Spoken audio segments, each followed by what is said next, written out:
Vous êtes tranquillement installé en terrasse, en train de siroter une bonne bière, en compagnie de votre ami imaginaire, et là, d'un seul coup, il vous dit: Dis donc, frérot, j'aimerais bien que tu me fasses découvrir le mythe de Dracula. Mais par contre, j'aime pas lire. Pas de problème, poteau, allez-vous lui répondre. Et puis vous allez lui conseiller un bon film. Peut-être le film de Francis Ford Coppola, sorti fin des années 90. À moins que vous ne préfériez lui conseiller le film de Luc Besson, sorti cette année, là, 2025. Attention, deux salles, deux ambiances. Il y en a un qui prend le mythe et qui le caresse dans le sens du poil, c'est du velours. Il y en a un autre qui prend le mythe et qui lui met la tête au fond d'un sac en toile de jute. C'est pas la même sensation. Pour autant, à la base, on a le même matériau, essentiellement le roman épistolaire de Bram Stoker, sorti en 1897. Même matériau, pas même résultat.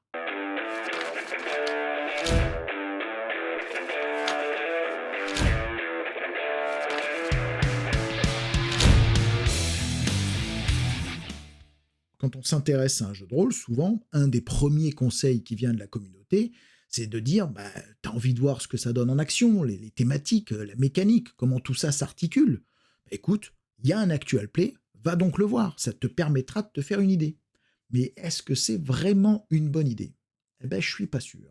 À mon sens, il est important de garder à l'esprit que un actual play sur un jeu de rôle, quel qu'il soit, imaginons le jeu de rôle Tartampion, un actual play de Tartampion, ce n'est pas Tartampion. Un actual play de Tartampion, c'est une vision de Tartampion.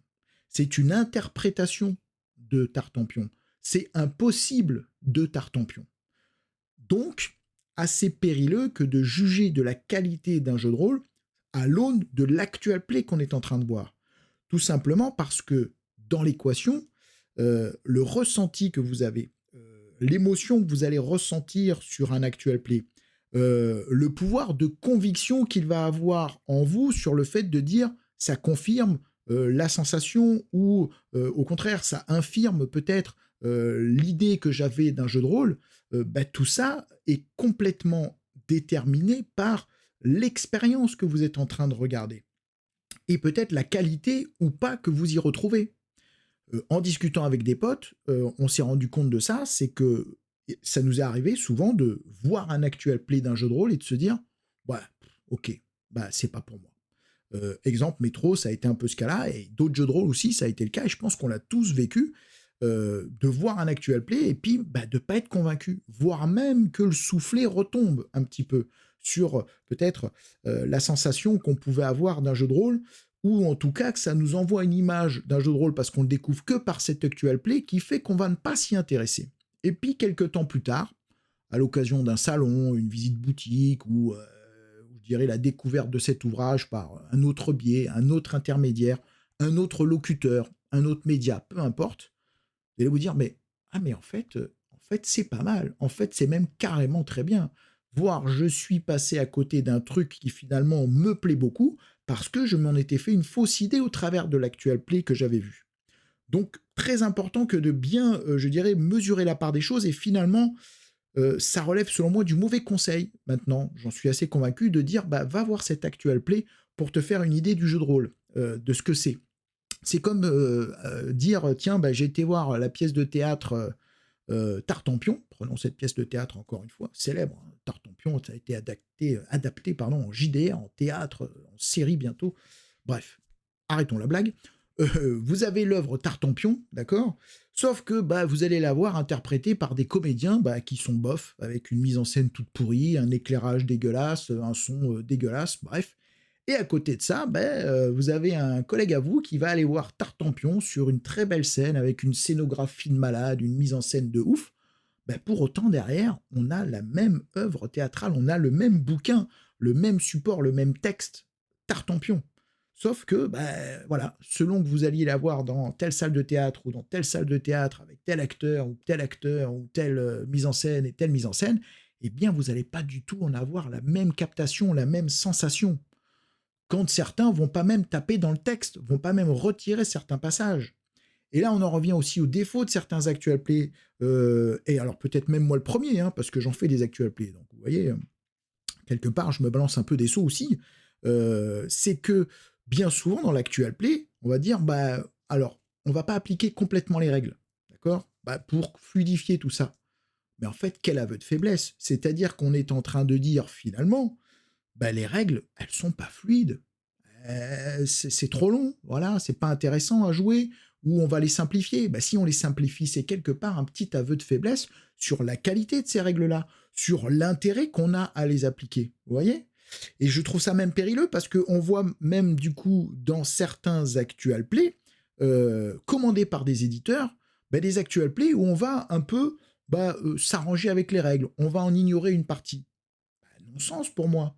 Ça veut dire que quelque part, tu as commandé un actual play pour ton JDR, mais pour autant, dans l'actual play que tu as payé rubis sur l'ongle pour valoriser ton JDR, bah, finalement, les règles que tu vantes comme étant ouais, c'est super, elles sont très bien mes règles, elles sont fluides, elles sont sensationnelles, enfin bref, tout ce que tu veux, bah, elles sont tellement fluides, sensationnelles et super que dans l'actual play, on les applique pas. Ou alors pas comme il faudrait. Donc, ouais, je trouve que finalement, attention, peut-être pas si bon conseil que ça, moi je vous dirais même mauvais conseil, que de se faire une idée d'un jeu de rôle en allant voir un actual play. Parce que les goûts et les couleurs, moi-même, voilà, je suis peut-être pas convaincu par les mêmes actual play que d'autres. Voilà, peut y avoir la mise en scène que vous voulez. Moi, si c'est un peu mou du genou, même si ça dure 3 heures, mais qu'en fait il s'est pas passé grand-chose, que ça manque de rythme, ben, ça va me détourner d'un jeu de rôle. Voilà, et sur certains actuels P, peut-être d'autres vont être captivés, là où moi je le serais pas, et inversement. Et bah, ça tient pas non plus à, voilà, à la forme. C'est-à-dire qu'on peut avoir effectivement des actual play dont la forme est canon parce que bah, y a des moyens, parce qu'on est sur des grosses chaînes. Ben moi, en fait, c'est pas ça qui va me titiller. C'est-à-dire que moi, tout ça, honnêtement, ça me glisse dessus, quoi. Moi, ce qui compte, ça va être ben, l'émulsion à table. Qu'est-ce qui se raconte? Le rythme, les enjeux. J'ai regardé un actual play de 2 heures, mais si pendant les 2 heures, on a fait tout le temps la même chose, bah non, ça va pas me convaincre. Et cela même, si tu me rajoutes des strass, des paillettes, une belle poitrine, des éclairages de ouf, non, ça marchera pas pour autant, quoi. Mais encore une fois, les goûts et les couleurs. C'est-à-dire que moi, j'ai cette analyse-là, mais peut-être qu'un autre aura une analyse différente. Mais quoi qu'il en soit, vous voyez, on est en train d'apprécier un bouquin de JDR au travers d'un actual play qui n'est finalement qu'une vision, qu'une interprétation de ce jeu de rôle-là. C'est ce matin que j'ai eu l'idée de faire cette vidéo, enfin en tout cas que je me suis dit, tiens, là il y a un thème intéressant, ça fera une petite vidéo, mais vidéo intéressante parce qu'il y a un vrai sujet, selon moi. Journée de travail, enfin matinée de travail, pause déjeuner, j'appelle un poteau, voilà, pour organiser une partie, voilà, au téléphone, un vrai, hein, pas un copain imaginaire pour le coup. Et au détour de la conversation, je lui dis tiens, je vais faire une vidéo sur ce thème-là, hein, ce thème de l'actual play quelque part, faux amis pour se faire une idée, selon moi, de la qualité d'un jeu de rôle. Et on délie la conversation et il me dit bah finalement, quand tu déroules ton thème un petit peu, au bout, ça sous-entend qu'il y a des bons et des mauvais MJ finalement. C'est ça la conclusion. Je lui dis bah non, c'est pas tout à fait ça. Et finalement, bah ouais, en fait, si, il y a des bons et des mauvais MJ. Et c'est pas un gros mot de le dire finalement. C'est pas un gros mot de le dire, mais attention, ce qui est un bon MJ pour moi ne le sera peut-être pas pour vous, et inversement, on a tous nos bons ou nos mauvais MJ, on a tous nos expériences, que ce soit expérience à table ou expérience de vision d'un actual play où on s'est dit bah non là ça m'embarque ou au contraire ça m'embarque pas. Des tables qui nous ont attirés et d'autres où on s'est dit ah non moi je veux absolument pas atterrir à cette table là, hein. Moi plutôt manger jambon coquillette devant mon Netflix plutôt que subir cette partie, vous voyez. Et ça bah, je dirais les goûts et les couleurs quoi. Alors effectivement quand je dis cela ça implique aussi je vous vois venir hein, oui je fais les questions-réponses mais parce que vous n'êtes pas là donc je suis obligé de meubler vous avez compris. Euh, Ça sous-entend aussi quelque part que c'est le meneur qui est responsable de la qualité d'une partie. Bien oui, pour moi quand même, c'est une réalité. Il n'est pas seul responsable, je suis complètement d'accord avec vous, ce qui se passe à table dépend beaucoup aussi des joueurs et de l'interaction, mais c'est quand même le meneur, je dirais, qui donne le glas, qui donne le tempo, qui va être le chef d'orchestre de tout cela. J'en veux pour preuve que j'ai observé, enfin, pour preuve pour moi, j'ai pu observer certains joueurs entre les mains de certains MJ et il se passait pas grand chose. Et on pourrait se dire d'ailleurs, bah tiens, c'est pauvre ce joueur, pas grand chose à proposer, pas hyper intéressant finalement. Et entre les mains d'un autre meneur, ben oulala, c'est pas la même, dis donc. Ça décolle, ça propose, ça joue, il se passe des trucs, ça sourit, ça rigole, ça plein de choses, quoi. Bref, c'est vivant. Et ben oui, ben voilà. Et pourtant, même joueur, mais parce que MJ différent. Donc c'est vrai que pour moi, le meneur est quand même largement responsable de l'énergie, de la figure que va prendre une partie. Donc du coup, attention, parce que selon le meneur que vous allez avoir, eh bien, vous n'allez pas avoir la même partie, et donc pas le même actual play, et donc pas le même rendu au final, et qui dit pas même rendu, dit, bah tiens, attention, à ne pas associer le rendu d'un actual play, comme je l'ai dit en début de vidéo, avec la qualité du jeu de rôle en lui-même. Alors après, l'actual play reste intéressant à voir, toujours, ne serait-ce que pour se distraire, pour prendre du plaisir, ou aussi ne serait-ce que pour observer qu'est-ce qui fonctionne pas, en étant toujours très attentif sur le fait que un actual play en distanciel, ça ne rend pas la même chose qu'un actual play en présentiel, d'accord, avec les joueurs à table, et ce même si vous avez le même meneur et les mêmes joueurs à table, parce que l'énergie, la parole circulent différemment, donc de manière naturelle, la partie ne va pas prendre, je dirais, la même tonalité. Ça, c'est une évidence. Pour autant, voilà, ça va être intéressant pour se dire, tiens, ça c'est récupérable, ça c'est intéressant, ou je prends du plaisir. Alors après, il faut identifier les actual plays qui vous plaisent. Là aussi, ça peut être complexe, parce que les actual plays que, je dirais, votre algorithme va faire remonter sont peut-être pas ceux qui sont les plus intéressants pour vous. Parce que, on le sait tous, hein, c'est pas forcément la qualité que va saluer le YouTube, c'est pas lui qui va identifier la qualité. YouTube, dans son algorithme, il va être attentif à la régularité, la forme, la com qu'on aura engagée sur un sujet, mais sûrement pas à la qualité du contenu. Donc, il va falloir un peu fouiller.